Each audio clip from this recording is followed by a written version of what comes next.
Hello. What's up? What's up? How you doing? What's going on? Oh my God. It's a podcast. This is what it is. What's going on? We're recording a podcast. Oh yeah. Oh my yeah, God, right, did right, you right. not know? Oh God, I forgot what we were doing. Oh my Hey guys, God. what's up? It's Erin. And Nicole. This is Dude That's Fucked Up. Yeah, it's Oh my God. we said it. It's a podcast. It's a Yeah, it's comedy a podcast. We're talking about fucked up shit. Oh my God. Boy, we have a good one today, I think. It's so good. I'm very excited. Oh my God, I was so excited to do this episode, but also it made me so mad I know. in so many ways. I don't know. I know, but it's good. I knew nothing about this. I knew of this energy. Yes. But I didn't know about this specifically. And I feel like I've seen glimpses of this in movies and stuff. And so I knew this was like a vibe. But Yes. I didn't know there was an actual event. Oh, I did. We'll I'm talk so about excited. it. We'll Yeah. talk about it in just a second. But first, do you have any business that we need No to talk biz. I don't have biz. about? Me neither. Mm-mm. You know what? January is no biz month. Fucking no biz month, okay? It's too much right now. Okay. Everybody's having a collective meltdown. Everybody's over Oh my it. God. Everybody is done. So I think, you know what? We got enough biz in our biz lives, you know? This is fucking, we got the business done during the day. It's party at night. You know what I mean? Absolutely. That's what I'm talking about. So yeah, no business. Sorry. Get out of here with your business. Got anything fucked up this week? I am just so annoyed at life, I guess. But, Everything. you know, they finally announced in Los Angeles County that anybody above the age of 65 is welcome to get the vaccine. Right. This is the phase we're in. And I think it's because they dosed out all the people who really needed it in the first wave. And then they have all these doses that they have to use, but it's not the right time to give the second shot or whatever. You know, we're in this weird window where they're like, oh, fuck, what are we going to do with all these now? So they're opening it up. So I was like, great, I can get my dad signed up. Yeah. The information available to a regular person about this stuff is nil. It is so hard to figure out. There is no website that you could go to sign up. There's an email, a phone number. It's all a total fucking shit show, as of course it would be. I am so frustrated with how things are run in our government, more and more every day, just fucking pay someone who's fresh out of college to set up a goddamn website that has a fucking Squarespace or whatever where people can where they could put the appointments up. This stuff isn't hard. Oh my God. We're not exactly lean and fast here in the United States. We are bloated. We're not nimble. And no, not nimble. We're bloated and slow and and we're all at lunch still, okay? So you're gonna have to come back in an hour. We're still dealing with a fucking insurrection, okay? How do you expect me to just clock in after that? Ugh, God. Again, okay. I say Fair. it every day, at least once a day. Where are the adults? Can an adult I feel like step they're in? coming. I feel like they're coming. Yeah, they're coming. I really do. I really do things are think gonna get better, but they're not gonna get things are gonna get better in so many ways, but also we're gonna be dealing with the same old shit. And it's just do I need to fucking step in here? Do I need to run for fucking mayor or governor or whatever? Do I need to be out here being no thank you, and also do your fucking job, and I want to see it tomorrow. And it needs to be done. I want to see people who have the attitude of I'm not here to make friends. Yeah. I'm here to win, okay? I'm here to break balls, okay? Yeah, I want that reality show fucking cutthroat ruthlessness, but not in the Donald Trump way.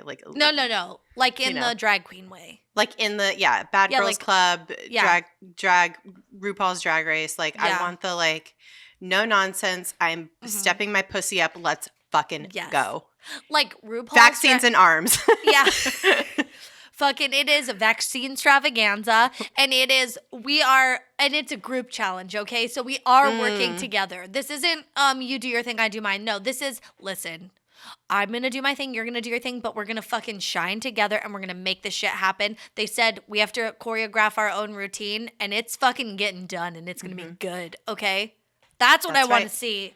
That's Bring that energy. And that's it. Yes. That's it. You're right. 100%. Rant done. Anywho. Nicole 2024. Yes. For president or? Sure. Why not? I mean, anybody could do it at this point, obviously. I know, honestly.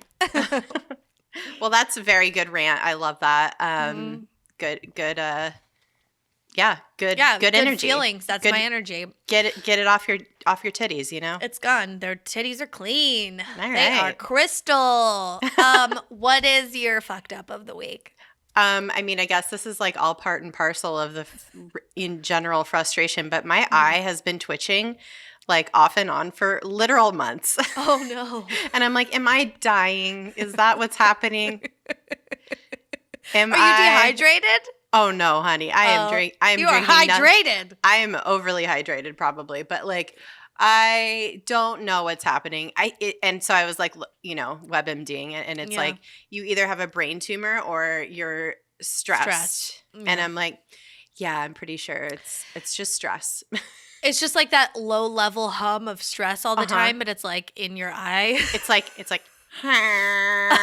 all the time in my brain. Yeah. 100%. And every now and then it peaks and it's like, and it comes out in my eye. Oh, there she is. Yeah. This bitch. Oh my God. Yeah, that's all. It's just like my manifestation of anger and frustration. So I get it. Yeah, I get it. I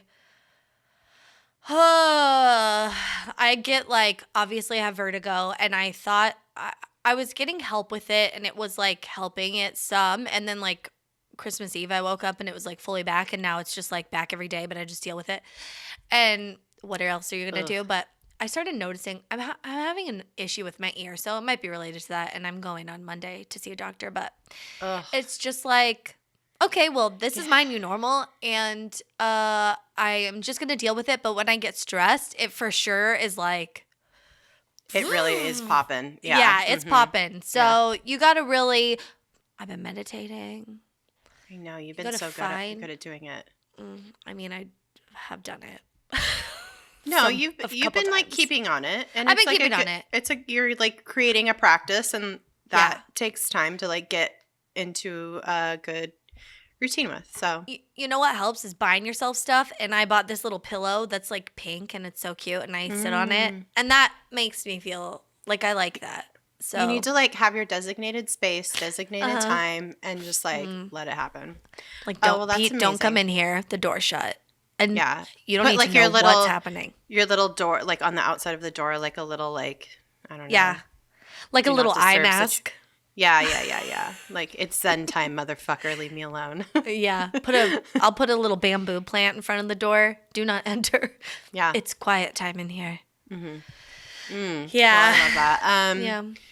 Yeah, I mean, as far as like, I don't know, things to like de-stress, I've just been like I always take time for myself, like after getting out of the shower, but like, like your little routine, like sure, getting ready in the morning, that's like something that I am putting thought and care into.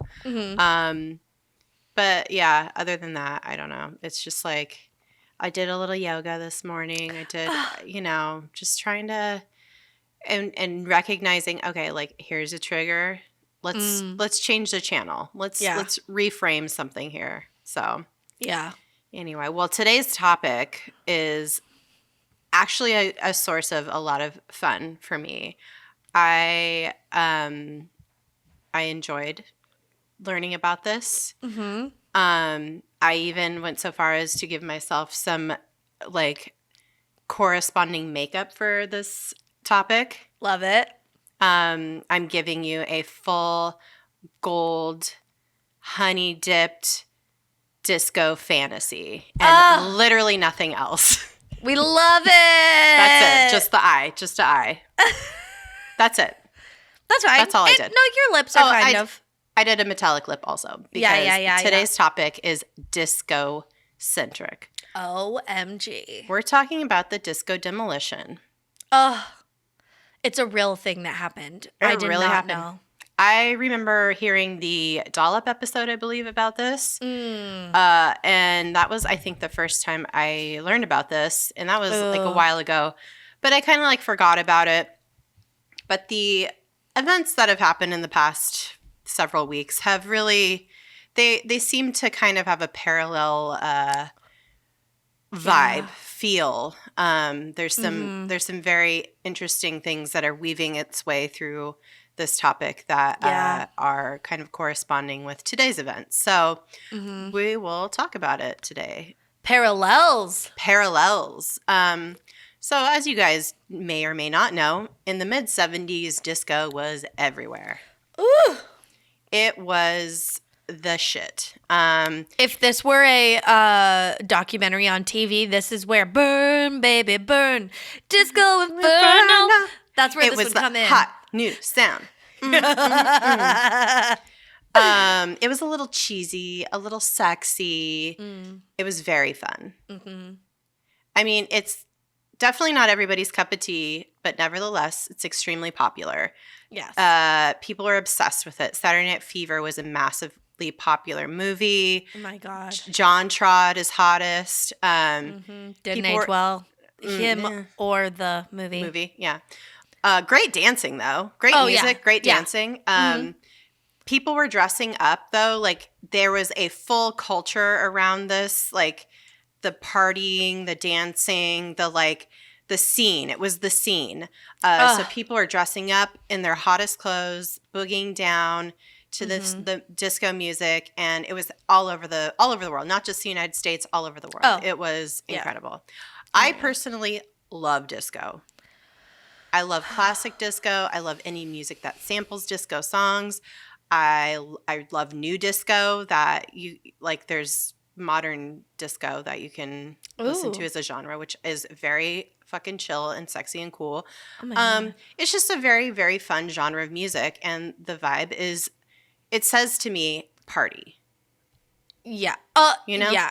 It says to me, party. It says to me, like, vibe. Like, I'm the same. I fucking love disco. I feel like I've talked about it, but I had a disco phase in middle school. I was very into disco. I had so many compilation albums. They mostly have the same songs on them, but I just kept getting more. I would be like, Mom, can I get this one? And she was probably stoked that was like the type of music you were into. I was like listening to fucking the weirdest shit when I was a kid. Like the Cardigans and shit. Oh, I listened to like very strange things. Like my tastes were DMX, The Prodigy, The Cardigans. I listened to the Romeo and Juliet soundtrack like every single day in middle school. So, it was just like all over the place, all over the fucking place. Yeah. I mean, I listened to a lot of different stuff. That was my shit. I love fucking No Doubt, Tragic Kingdom, album of our middle school. But yeah, I listen to so much disco, and I've been listening to so much of it because, one, it makes me happy, so it's like an immediate mood boost if I'm like feeling pretty funky.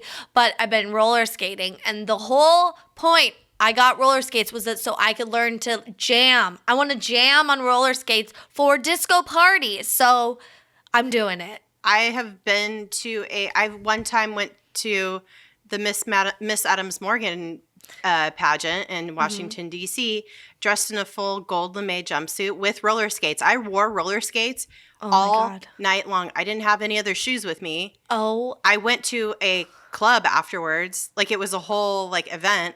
Oh, my. How much did you fall? I think maybe only once. Oh, my God. But that was because I was going down an escalator. So, okay. Like... What? Yeah, I was also fucking wasted. So, like, I am pretty impressed with myself. Yeah, truly. I'm sure at the end of the night that I can remember, I just took them off and walked barefoot or sock-footed. Sock-footed home, yeah. Yeah. So, yeah. Anyway, disco's a vibe. It's a whole it's a mood boost genre to me. Oh yeah, 100%. It's made. I mean, the whole reason it's made is to make you feel good and like and to be in the club and dance. do drugs and dance. Yeah, Absolutely.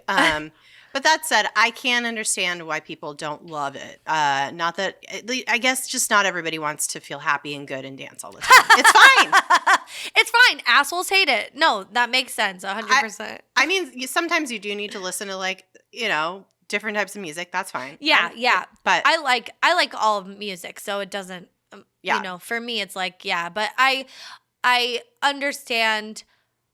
I mean, every generation has like a split in it. I feel like it's like you like EDM music is not what a lot of people are into, but a lot of people are into it. I like EDM. Right. I've been to like a lot of EDM concerts. It's super fucking fun. Yeah. And I feel like that's the disco of our Yes. generation, maybe. Yeah, I think so. But I'm not like trying to be pissed off about it and like angry that other people like this thing. No. But yeah, so like back in the 70s though, as disco's taking over the airwaves, rock and roll was kind of getting pushed off the radio waves to make way for the new hot sound. Like I'm talking about your Led Zeppelins, your Lynyrd Skynyrd's, your CCRs, your Black Sabbaths. They're getting bumped by Casey and the Sunshine Band, Donna Summers, the Bee Gees, Sister Sledge, Oh my God. and then not to mention the fact that like classic rock and rollers were making their own kind of disco flair songs, like the Rolling Stones, like who else? Kiss. They made a full disco album. Yeah, and they were very anti-disco, and so were their fans. So that's wild. But every rock, I mean, disco. It was that thing of there's no way it's not influencing everyone right now. Right, and like that happens now. Like you have to change your sound up if you want to be resilient as a band or as a musician. Yeah. You have to change your sound up as the times change. Yeah. You have to evolve. You could still have that sound that's quintessentially your sound. But you want to sell records, you got to know what's trendy. I feel like. Exactly. I mean, I don't know. I'm not a musician, but you have to adapt to sell records. It's about the bottom line. It's about what people want. And so you don't have to sell yourself out, but you do have to adapt. So, but there was change happening, and I think there are a lot of people in this world, especially during this time, that just don't like change. Yeah. For example, there was a man named Steve Dahl who was a, quote, shock jock, and he was popular in the mid to late 70s, and he was, I guess, like a proto. I don't even want to give him credit as like Howard Stern, like proto Howard Stern. Not even close. This shock jock is very triggering to me because I love Howard Stern, and he was like a pioneer of what that meant, and so many people were just ripping him off and like trying to do what he was doing. But it is a genre of host. It's you're just like this guy's very brash. He's very like wow, loud and like titties and we're so rock and roll here. We're gonna get somebody into this studio today and they're gonna staple their nut sacks together or whatever. Oh, can you believe it? Oh yeah, here on I don't know, Chicago's rock station, KLUP-FM, the Loop. That's what radio station he was on. Which he hadn't even been there that long because he was fired. Okay. I think he'd only worked there for about 10 months. He worked in 1979. Steve Dahl had a job at Chicago's rock station, KLUP-FM, The Loop. Because he was, he'd only been there for a little bit. And it was because he was fired in 1978 on Christmas Eve, right when the station he was on was changing their format from rock to disco. So like Erin said earlier, disco was becoming so huge. It was to the point where like the lower profile stations, like rock stations or country stations or whatever, that weren't doing well were like, okay, well, we don't have a disco station in this market, so let's just get rid of this station and change the format, and now we'll be a disco station. Stations do it all the time, even to this day. Like, we lost a classic rock station a couple of years ago, which was my fucking favorite, 100.3 The Sound, all classic rock. Oh. Now it's Christian station. No, thank you. And so, yeah, they were doing that before disco, and so he got fired on Christmas Eve. They're like, at the start of the year, I'm sorry, but we're going to be a disco station. You do not fit that, sir. You need to leave.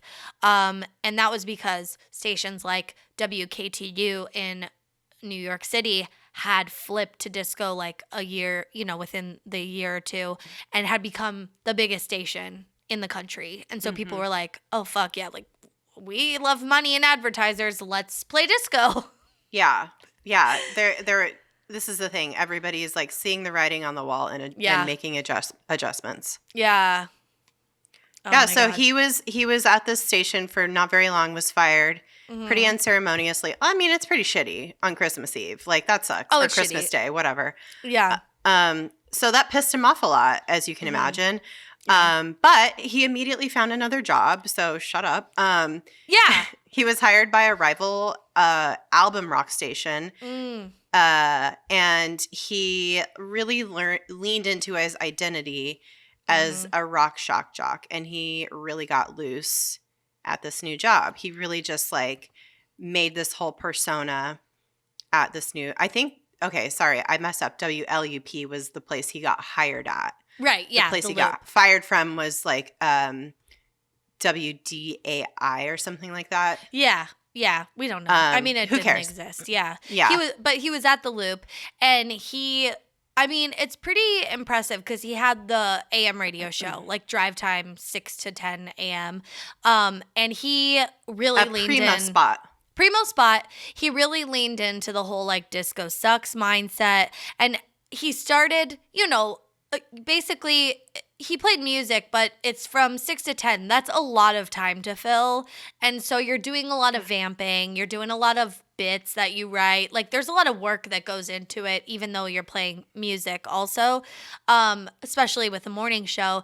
And so he started like, doing you listen to those morning shows where they're just, like, talking about, like, celebrity news or whatever. Yes. And they're, like, bantering with their, like, two other, like, co-hosts. And it's, like, it's, like, then they take a call. Yeah, it's just yeah. And there is like a kind of a formula to it. And so he started doing this bit, which then turned into how he would open his show every day, where he'd play a disco record for like a few seconds and then he'd run the needle over it. They were actually playing records to like scratch it. And then he would play like on the soundboard like a big explosion sound. And it was like he was blowing up a disco album every day. And that was like the funny thing that like when your radio alarm clock went off at 6 a.m., like that's how you woke up, It's my God, that's so fun. It's not even funny. It's not even that funny, yeah. It's really not interesting. But it like that was his brand, and he just continued to lean into that and would like nothing was too disco sucks for him. Right. That was his vibe. Which is just such a negative way to go about something to me. I mean, when you build an identity on hating something, it's bad. That's like so pathetic. So this guy sucks. He even went as far as to create a mock organization called the, quote, insane Coho Lips, which was an anti-disco army consisting of his listeners. So like he has his like morning knuckleheads that like call in and that are the like Coho Lips. The Coho Lips. Like they like they love it. They're his listeners. What does Coho stand for? Do you know? I thought it was a salmon of some sort, but now I'm not so sure that is the same context of this. I don't know. In the insane salmon lips. Like that, I don't know what it means. I really don't know. Who knows? Who cares, honestly? Maybe it's short for co-hosts, like all of his listeners are co-hosts. I don't know. Yeah. In which case, that's fun. Yeah. But then the lips part's weird. It must be something native. Because they're flapping their lips. Oh, cute. Know. Yeah. I don't know. Yeah. Well, either way, he has like this whole, listener army. Like, we have all you dudes. But he was just like the things we're trying to spread sort of positivity here. That's what we try to do. I mean, we're mostly ranting and raving about people and things that are fucked up, but like none of it is about we don't actively hate anything. No, we're still trying to be excellent. We're trying to be excellent. We're trying to keep the vibe excellent. We're trying to help people stay excellent and be excellent to each other. This guy, his whole vibe was like, literally, I hate this genre of music and you should too. And that was it. It's so specific. Also, all you have to do, also Coho is a salmon. I just looked it up. So yeah, it's something to do with that. I guess. I don't get it. All you have to do is flip that thinking where it's like, I love classic rock. Yeah, like, dude, you can like be passionate about the music that you play. Yeah, that you don't need to shit on anybody else's shit. Don't yuck somebody's yum. God damn it. Exactly. God damn it. Well, he gets his whole like listener base riled up, and his little Coho lips or whatever. His little cohorts. Insane Coho lips. The ICL. And God. According to Andy Bairns of ESPN, Dahl and his broadcast partner, Gary Meyer, organized the Cohos around a simple and surprisingly powerful idea. Quote, disco sucks. Dude. And it wasn't just like, oh, yeah, we all have like a sticker on our car. It's like he was having, you know how radios do like remotes or whatever? And they do, events to promote the station and it's like usually music related.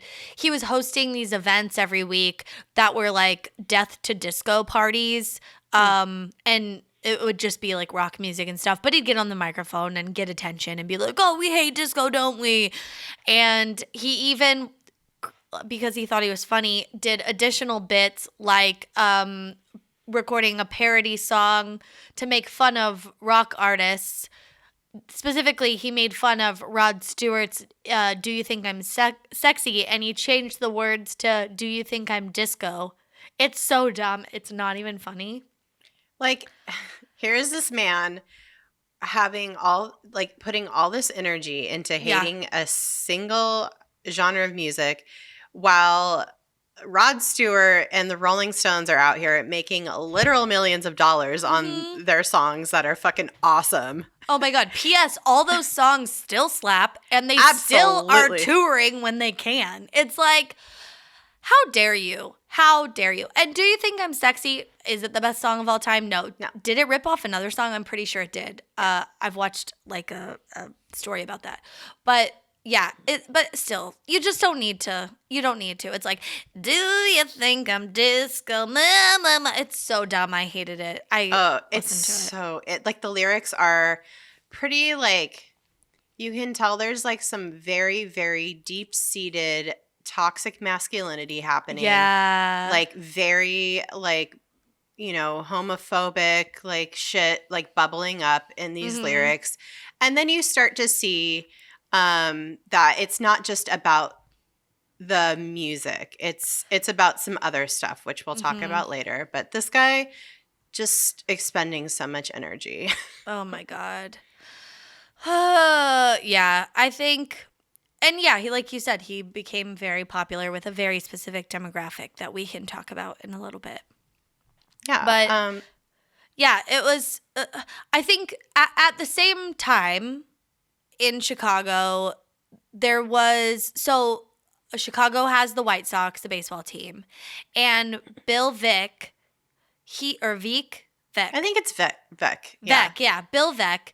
He was the owner of the White Sox at the time, and he was having a very hard time filling seats in a stadium. So he had started with his head of marketing, running a bunch of promotions and giveaways, trying to get butts in seats. They still do them. It's like, if you come, this Saturday is bobblehead doll night. Yes. Ice cream helmet night. Yeah. Yeah, where you can get one for $1. Every baseball stadium does it. It's cool. It's fun. It's fun. Like it's all good stuff. Yeah, you go. It's like they always have different T-shirts for those nights, and you get a free T-shirt. People are into free shit. We know this. Yeah. And so the story goes that his son, Mike, had been listening to Doll's show, and he was like, oh man, this guy's show is huge. He has like this army of fans. They're the lips. And he the salmon lips. They're he has these salmon lips. They're his fans. Yeah. They're insane. The insane salmon lips. Oh my God. But hey, maybe there's something to that. So he shows up at 10:05 one day as the show's ending in the lobby, and this is how the story goes, and is like, I have a pitch for you about a cross promotion. What if all of your listeners who hate disco all bring a disco album to the stadium, and on July 12th, they'll get a 98-cent ticket to get in. All they have to do is show us an album, and it'll be a doubleheader against the Tigers, and it'll be so fun, and like maybe we'll, destroy the albums or whatever, but like it'll be a fun time and so wholesome. Yeah, like we'll trash the albums, like but we're just trying to get we're trying to get disco off the streets, basically. Yeah. We're trying to clean up these streets from disco. Like, I'm sorry. Can I just say too, the funny thing about this to me is that, especially if you've watched Detroit Rock City, which is that movie about Kiss that I fucking love,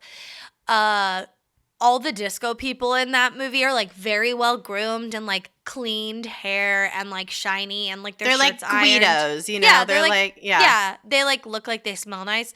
And then the Kiss guys are like fucking gross with like pizza chunks in their hair, and like they don't shower and they're wearing the same shirt that they spilled bong water on from the night before, and it's just like you're just like, oh wait, like you guys are the gross ones. Yeah, like.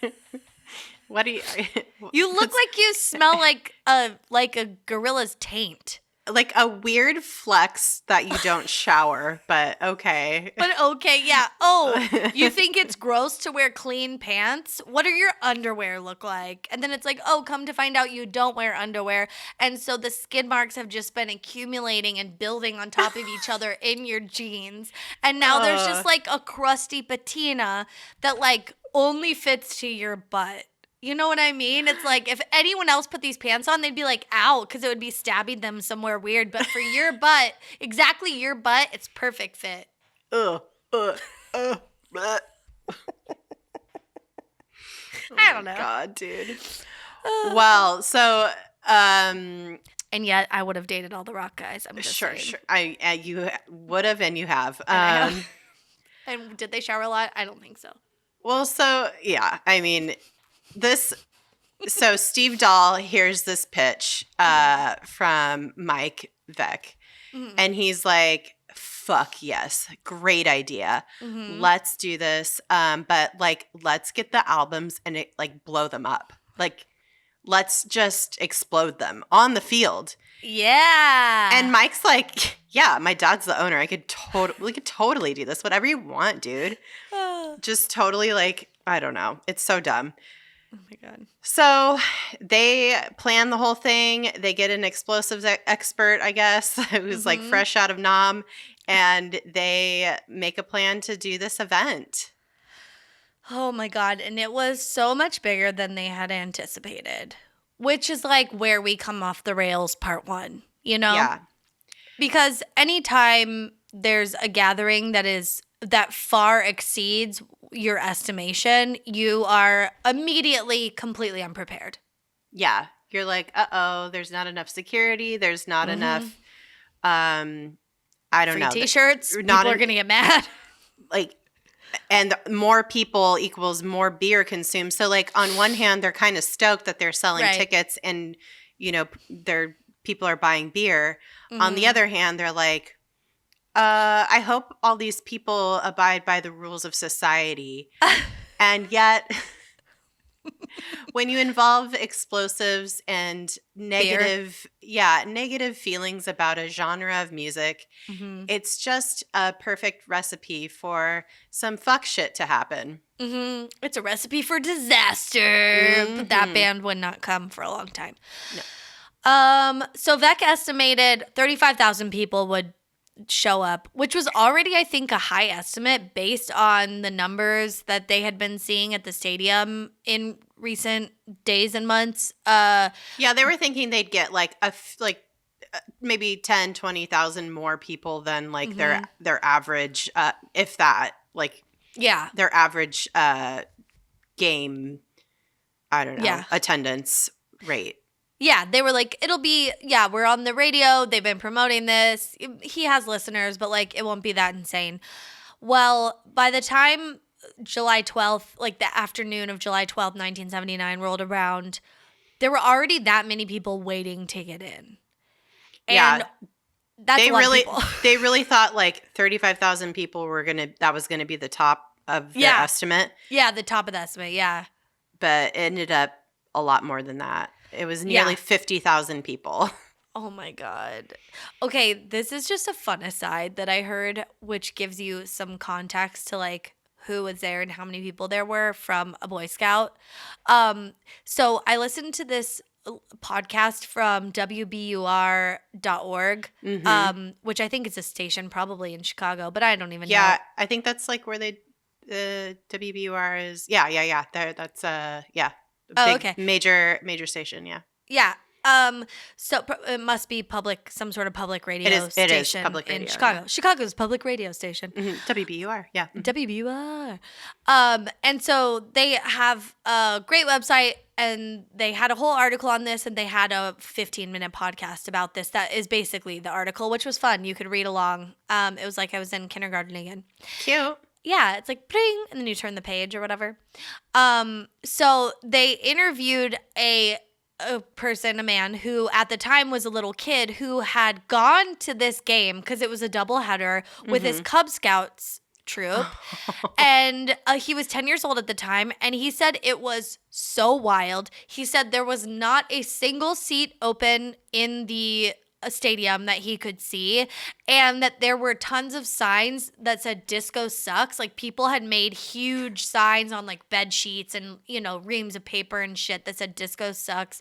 And he was just like with his little Cub Scout team trying to watch baseball and maybe earn like an America's Favorite Pastime badge or whatever. Like just like eating a hot dog and just like with his friends and like someone's dads, you know, like just like, oh, we're here at baseball. And then meanwhile, we're at baseball. We're at baseball. And then meanwhile, there's like a fucking tens of thousands of like unshowered dudes in like grungy jackets being like, disco sucks, like throwing beer bottles and just fucking wasted. And oh my God. Yeah, he said it was wild.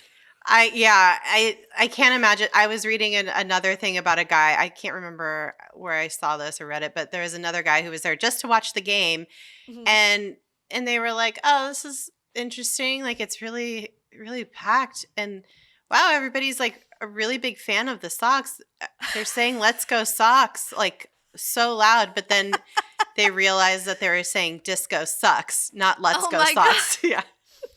It's like when I went to see Bruce Willis, and I thought booing him, and I was like, this is so uncomfortable. And then I realized they're saying Bruce. Bruce Willis. I mean, Bruce Springsteen.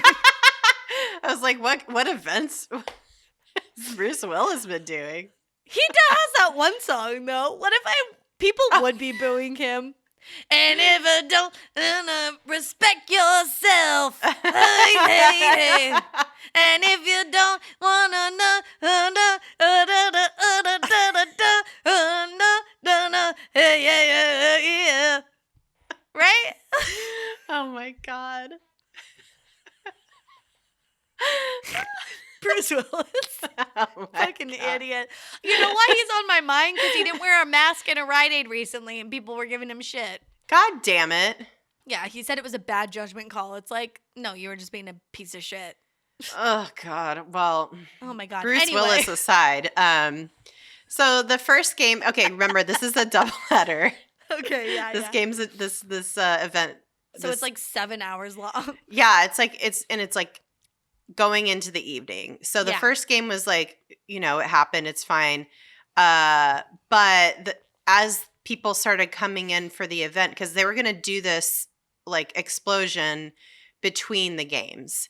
Right. So the first game was going to happen, and then they'd have like a pause in between, a little like intermission between the other game. Yeah. And that's when they would explode these things. So the first game, people start arriving, and it starts filling up more and more and more in the lead up to the end of the game. And it's like a fine game. I think they ended up losing. I think the Sox lost to I think they were playing the Detroit Tigers. Pete's team. I think 4-1 or something, 4-0. And as the end of the game is coming, people start getting rowdier and rowdier. And the plan was for them, when they got to the stadium, to take the disco records that they bought or brought and put them in like a receptacle as they walked into the arena where they would be taken onto the field later. So they were supposed to be collected, but people just like were walking in with their disco records and holding on to them, I guess. I don't know. So as people start drinking more, they start getting anxious to destroy these records, I guess, and start flinging them onto the field like fucking frisbees as the baseball game is happening. Yeah. So there's players in the outfield that are just like, I'm trying to fucking play a game here. And there's not? The vinyl records are whizzing down onto the field, getting stuck in the grass. Oh my God. Like, you know that scene in Shaun of the Dead where they throw vinyl records at the zombies? Oh, and then one gets stuck in the head? Yeah. That's fun. I love that movie. It's really funny. I love that movie. Yeah. Well, this is kind of like that, except the zombies were the dweebs who came to be public assholes about not liking a specific kind of music. And the baseball players were the ones that were worried about getting a fucking vinyl record stuck in their head. Oh my God. So all the managers of the teams were like telling their players to put their batting helmets on, like as they're in the outfield or wherever on the field. Like, well, people, just insane. Yeah, people were throwing their records, but also like beer bottles and trash and shit too. And it's just like, can you behave, please? Also, you corrected yourself. You said they bought the records they bought or brought, and you made me wonder, like, I wonder if any of them, which would be so funny, went to a record store, bought a record. Yeah, because they hated this music, so I'm assuming they didn't have it. Bought a record, which then gave money to fucking whatever, Gloria Gaynor, and then they went to destroy it, which is so dumb. I'm assuming they stole records from their like younger, older siblings or whatever. Yeah, I think you're probably right. But some of them maybe bought them because they're stupid. But yeah, I bet some of them did actually buy albums to bring. Oh my God. Oh God, I love it. So yeah, they're all just like going absolutely wild. It reminds me of the time I went to a Dodger game when I was a kid, and it was calendar night. And so people started making paper airplanes out of the calendar pages. Oh, yeah. And throwing them down onto the field. And the entire field was like covered in paper. That's kind of fun. It was kind of fun. Yeah. Oh, and it's like you'd be watching the game and a paper airplane like land in your lap and you just like throw it. Throw it further. I don't know. But it's fun. Yeah. Oh, not a good one for a promotion for a night, but vinyl records, the worst probably. The worst. Or like little souvenir baseball bat or baseball. You don't want those because they don't do those anymore because people throw them on the field. Or you just give it to people on their way out. Is this also another solution? But yeah, it's like just give them a T-shirt. Yeah. And everyone still is yelling "Disco sucks," like they're chanting it. And they started to realize, I think, around this time with how rowdy everyone was getting, like, I think there's a lot of people here that aren't even here for the baseball. Like, all of these people are not watching the game. They're just drinking beer. They're just being rowdy. Like, why are they actually here? And it's like, they're just like a minion of this dumb morning shock jock. And they're just here to like, because they're bored. Yeah. Here to be public assholes. Yeah. Yeah. So at one point, so the game ends. It's rowdy. They're about to like do the thing. Harry Carey is the announcer, by the way. Yeah. This is Comiskey Park. Gets on the like PA and he's like, "Hey everybody, let's calm down now." I don't know how he talks. Hey. Hey, everybody, let's sing a song, okay? Oh, no. And he tries to get everybody to sing "Take Me Out to the Ball Game." Oh. To calm them, it doesn't work. No. They don't know the words. They We know that they only like a very specific subset of music. Yeah, so it doesn't work very well. And Carrie's like, I tried. These people are assholes. Okay, let's do the explosion, I guess. Hey, I tried. And now I gotta drink a Budweiser. An ice-cold Budweiser. I only know the Will Ferrell, Harry Carey. I don't know the real one. I know, this is why it's so hard. Well, the first game finally ended. And the White Sox lost. Steve Dahl finally shows up. He fucking comes barreling out onto the field in a military jeep, dressed full head to toe fatigues. He's wearing a helmet, like a military helmet. And he is completely unprepared, according to his account. He did not expect half the people that showed up to show up. He was like, oh, maybe it'll be like a baseball night, but there'll be like a couple people there that listen to my show with like a couple records to burn or blow up or whatever. Not thinking that like it would be the opposite, where like a couple Cub Scouts are there to watch this baseball game, and the rest of the people are like the unshowered heathens. They're like, when are we doing the riot? Yeah. Yeah. Oh, was it riot time? Cool. Yeah, and it was. And he just pulled out. He starts like chanting "Disco sucks" because he literally has nothing prepared to say. Those are the only words he knows, guys. Yeah. It's the only words he knows. I guess like I read somewhere or heard somewhere that his tagline or like his catchphrase on the radio was something about like fun is good. Like fun is good or whatever, like, which seems very harmless, but he did not chant that. He was really, really digging into this like negativity, and it just like fed. It was like everybody just like got like a breath of adrenaline and was like, yeah, disco sucks, we love you. And it was like, oh no, this sounds is bad. So familiar. Where have I heard this song before? Oh my God. So many times in history. And last week. Yeah, so this guy does nothing to diffuse any kind of like intensity that's happening in the crowd. No. He deliberately stokes the crowd. And they're just, I mean, they're throwing more and more shit out. They're screaming. They're just going wild. And they do the damn thing. They blow up this entire crate of disco records. And people are fucking losing their minds. It was kind of fun. Like, I watched the footage of it. And it was kind of fun the way it looked. Because at first it was like a few little like firecrackers. Like it was winding its way to the box, and then it was like a few little firecrackers, and everybody was like, oh, like you could hear it, like everyone was like, oh, and then they're like, oh, yeah, like thinking it didn't work, but then it got to the box, and then it looked kind of like a fountain made of records or something. It was kind of fun, but also not that exciting. Yeah, it's like, okay. Yeah. But it happened. It blew up, and then people just fully lose it and start jumping onto the field. Oh my God. He's like trying. I don't know if he was trying to calm them down or whatever, but he was like, okay, let me do my bit. He sang my Do You Think I'm Disco song parody that he had written for the Rod Stewart song, but he's doing it a cappella because they don't have his music queued up.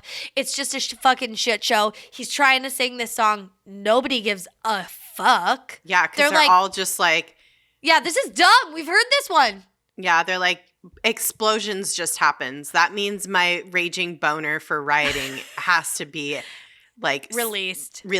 And that all culminated in people just like streaming onto the field, like throwing things on the field, jumping on the field. It was just like full mayhem. Oh my God. I think thousands of people streamed onto the field. Some people say 7,000 people got onto Christ. the field, which is, it's like, how could that many people even fit down there? But if you've seen you should definitely like watch some footage of this because it's just like absolutely wild. Yeah. It's just total mayhem, unchecked mayhem, and there's people like pantomiming like they're pitching on the pitcher's mound and hitting somebody. Like people stole bats from the dugout. People stole bases. Yeah, people are running around the bases, sliding, doing all kinds of dumb shit. Like just like no reverence for the fact that this is like a very nice, well-maintained professional baseball field. They tried like breaking into like different sections of the baseball, like into the like clubhouses and into the locker rooms. They tried getting in there, and the players were like, "Fuck this," and like we're kind of freaked out. The owner's box was like at risk for being broken into. It was wild. Oh my God. Yeah. And they couldn't calm them down. No one could calm them down. Like the owner was like wandering around being like, please calm down. Somebody, please. Nothing was working. Yeah. The security detail that they had, which was like a bunch of off-duty cops, there was not enough of them. They did not have their shit together. So finally, like riot police were called in, and police, like horse police, like the police on the horses were called in to like wrangle everyone up, and they were able to clear the field. But like so much damage had been done. People were like lighting, they were fanning the flames of like the records that were kind of like already on fire. They were throwing their banners in it. They were ripping up chunks of grass. Like when the smoke cleared from all of this, like from the actual explosion, because all of this happened very quickly, the fucking field was just a hole. Yeah, they trashed the field so bad that the umpires, because mind you, they had to play another game after this. Yeah, they were supposed to. They were supposed to. They had just played the first game, and the second game was going to be after the intermission, in which they did this event. And the umpires came on the field, and they were like, "There's a literal crater in the fucking outfield. What are you talking about? We cannot have another game." So the White Sox had to forfeit the next game. So they lost 2. They lost both those games. Yeah. What a mess. Oh my God. So yeah, it's I guess in 2019, that was the 40-year anniversary of the Disco Demolition Night. Yeah. And somebody at the White Sox organization thought it would be a good idea to celebrate this. Okay, that's wild to me for so many reasons. Like, okay, I could have a list for you of the reasons this is stupid. The first one being, it was a nightmare. The second being, but you lost both games. Yeah, that's what I'm saying. Like, imagine being this stupid of a marketing for a professional a marketing executive for a professional baseball organization. Imagine being this stupid, celebrating a thing that wasn't even about baseball. First of all. It was not successful. It ruined the outfield of your historic ballpark. Comiskey Park is it's a historic ballpark. Forced your team to forfeit a game.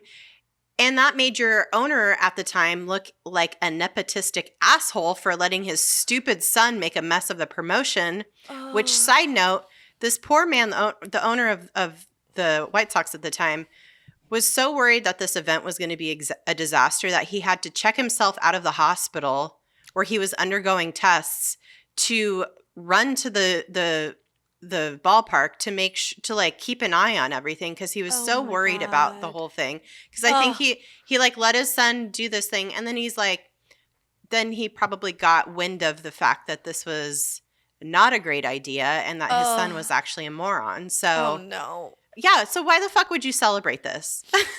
Oh my God. My only answer to why you would celebrate this is that maybe the son of Mike Veck is now in charge of promotions. So it runs in the family, Oh my God. Yeah, okay, this is so fucked up, but I heard it and I'll just share it.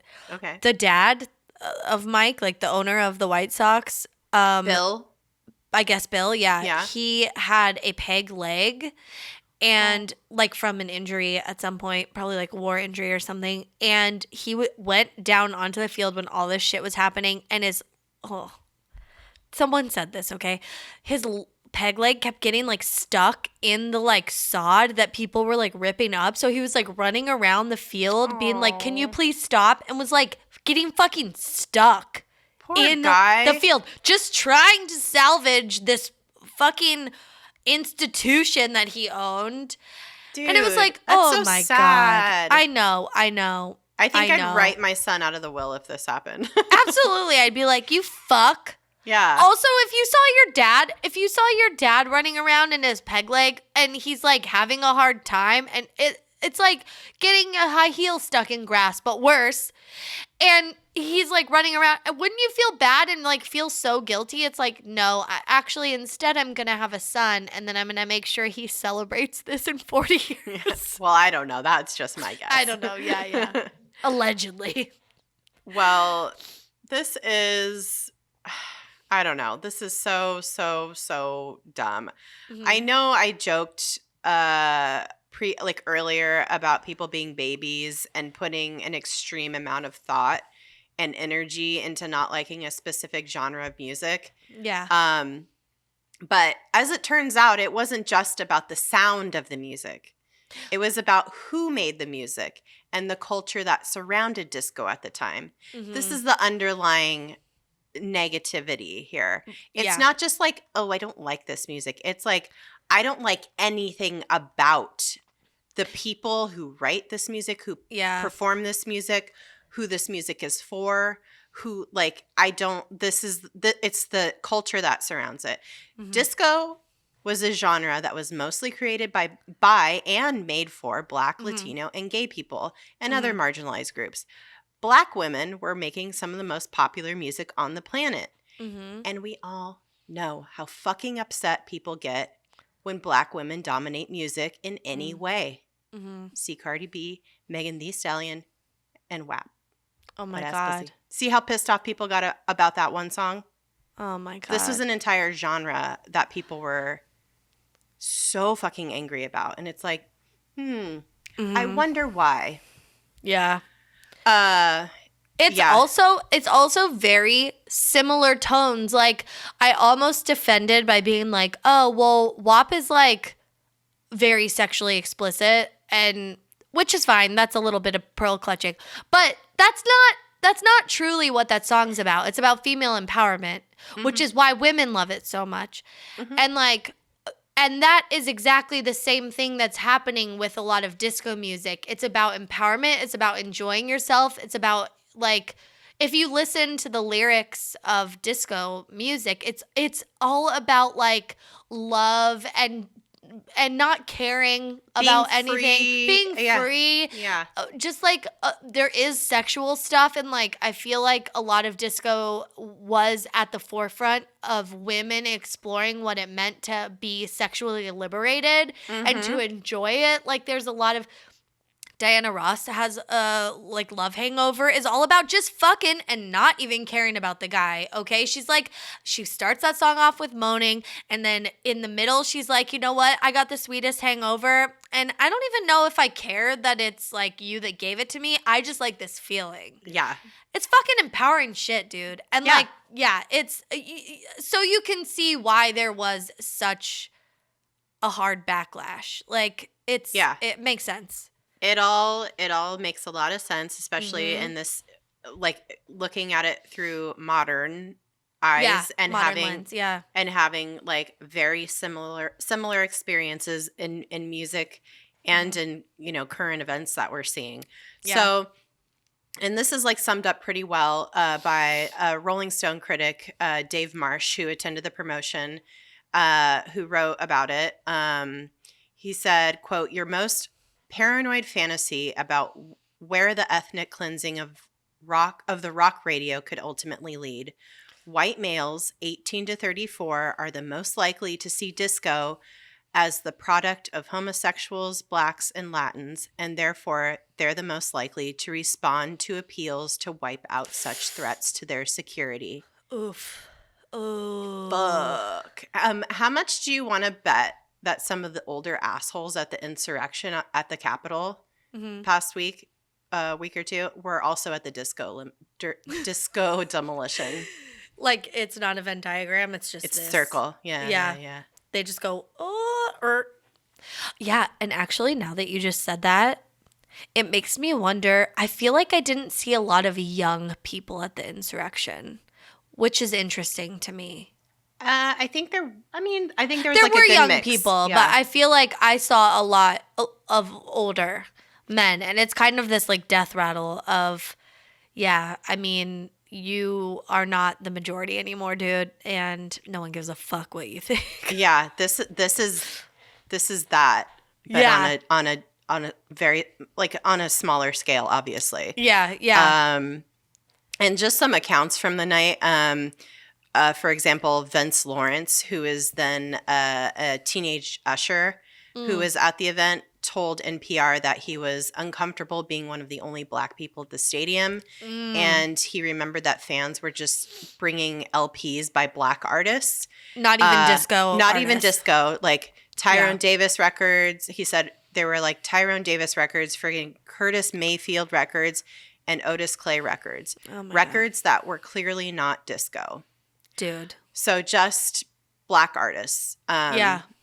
And then another account from like a thought from somebody who wasn't there, but like remembers this very vividly. The funk legend and disco dabbler Nile Rodgers of Chic. Oh yeah. Oh.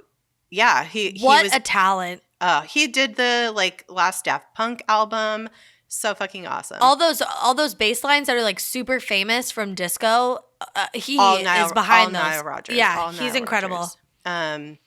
Well, he said about the event that, quote, "It felt to us like Nazi book burning. This is America, the home of jazz and rock, and people were now afraid to even say the word disco. I remember thinking, we're not even a disco group." Like trying to disassociate from it because it was so hated, even though that's like not even what it's about, you know? That's like fuck though. How fucking horrible of a feeling must that have been to just like have witnessed that and had that feeling. Also, it makes me so angry, like so deep down, because then it's like, well, then you have no fucking clue where your rock music even originates, because all that shit ties back to Black people. Like, and all the artists that you fucking love, they're either stealing directly from, or they're heavily influenced, or they're working with studio musicians that are Black people, and like, it's all in here, and you just like, just because the people who are being recognized for it look like you haven't bothered to learn about it. It's imagine being that fragile and having no critical thinking that you have to be you're afraid of a genre of music because of who it's made by and who listens to it. It's like, wild. How do you even have that much energy? Like, I don't understand. Yeah. It's so wild. And all that is to say, at the end of the day, Steve Dahl really does think he did nothing wrong. He thinks like it was no big deal. In an interview in 2014, he shittily defended the disco demolition night.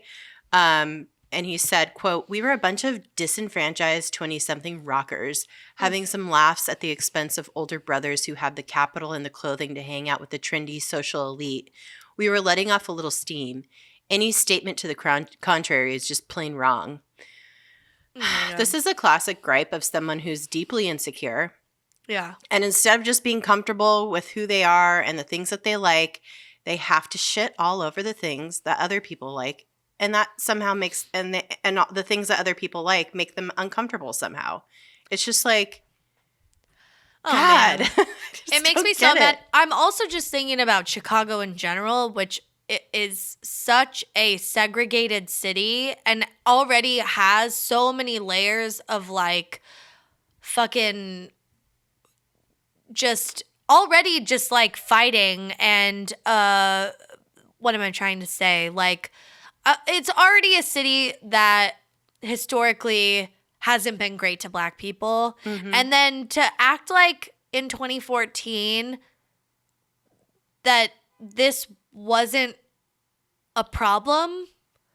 Even just looking back at it, it's like, how can you not look at the context of your city and how different everybody's lives are depending on what they look like and like how different their opportunities have been, whatever. Like the South Side of Chicago is fucking famous for being not a great place.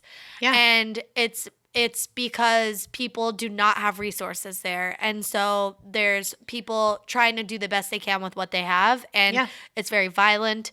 And, you know, it's just like, how could you not see that in this city, that's like fuel. I don't know. Well, and at this time in the south side of Chicago, it was becoming more like more and more segregated. Like there were because people were moving to the suburbs around this time. That was like the white flight era. The white flight was happening, and this was like right when all that was happening.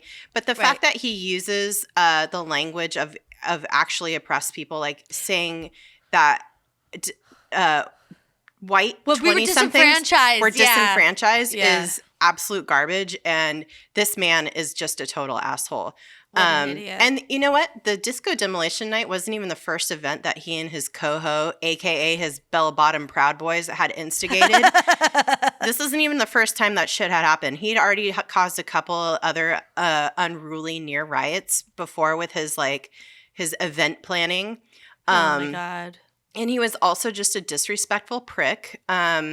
When disco star Van McCoy died suddenly, he marked the occasion by destroying one of his records, The Hustle, on air, like the day he died. That is so rude. That is, that is shock jock. That is like, yeah. But it's like very dumb, basic shock jock. It's behavior. Just so lazy. It's so lazy. It's so lazy. You're right.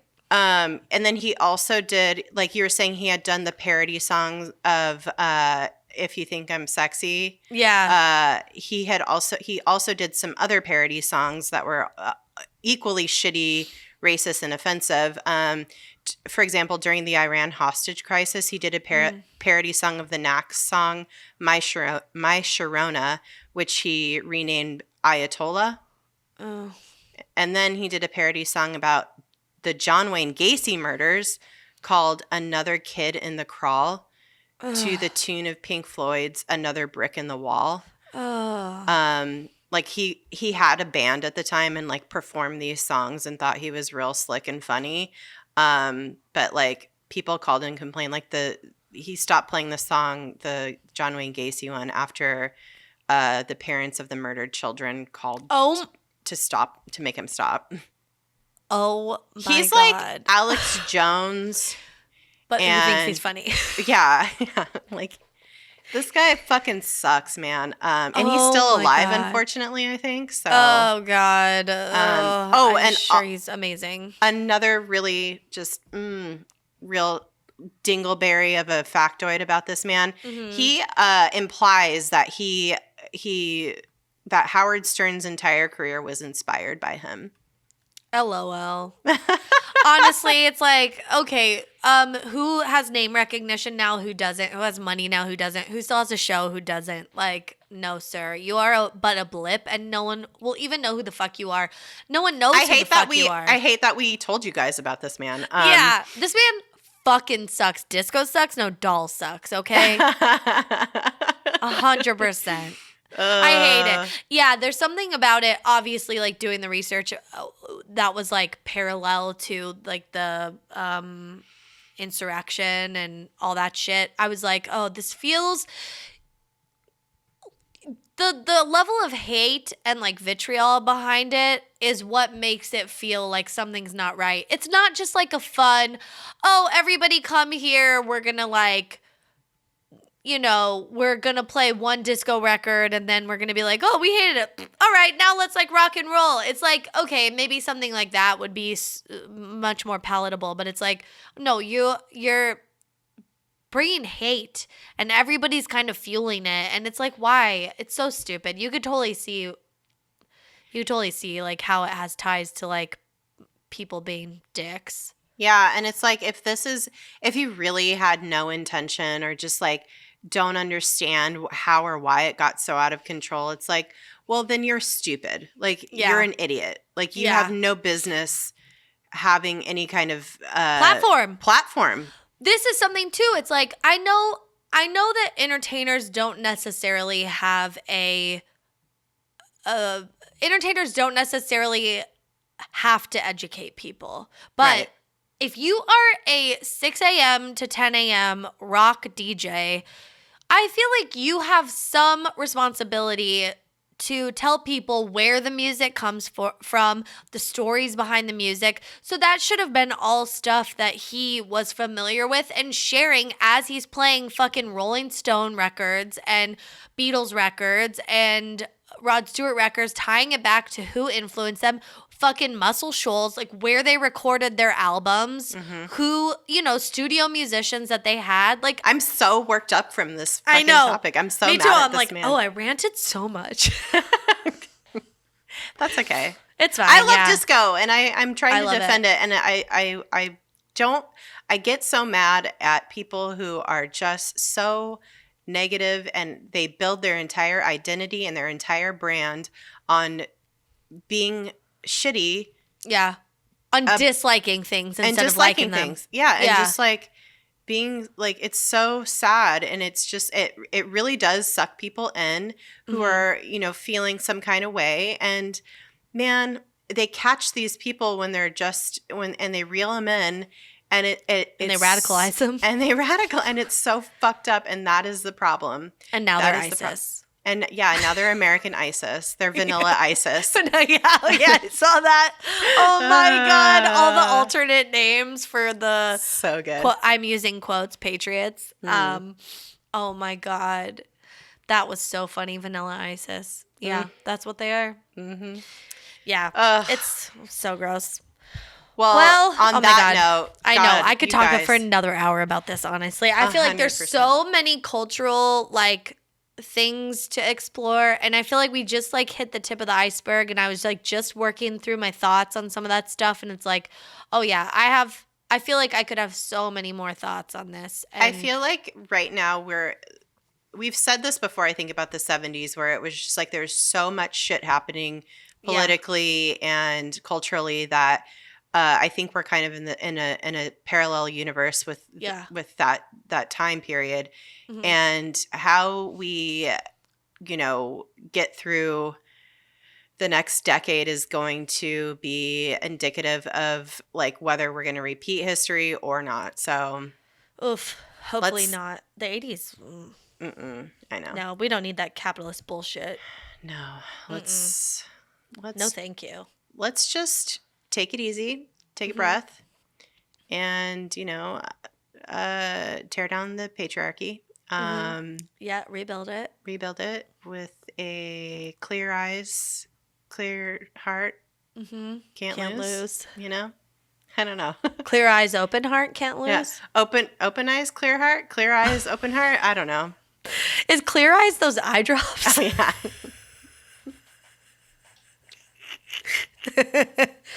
Well, we'll need those because we're going to be smoking so much weed the next 10 years or so. Yeah. Oh my God. Oh my God. I got you hooked up. Don't worry. Yeah, true. All right, you guys. Well, follow us on social medias. At DTFU Podcast, all the platforms, all of them, every single one. Each and every one, except for Parler. We don't fuck with that. No, and that doesn't, it's getting shut down. So. Yeah, so bye. Yeah, #bless. Leave us a review on iTunes if you don't mind. S'il vous plaît. Merci in advance. No, I hate the thank you in advance. That's my least favorite email sign off. Yeah, it's very passive aggressive. Hate it. Thank you for listening, and hey, listen to disco and stay and be excellent to yourselves and each other. Bye-bye. Bye-bye.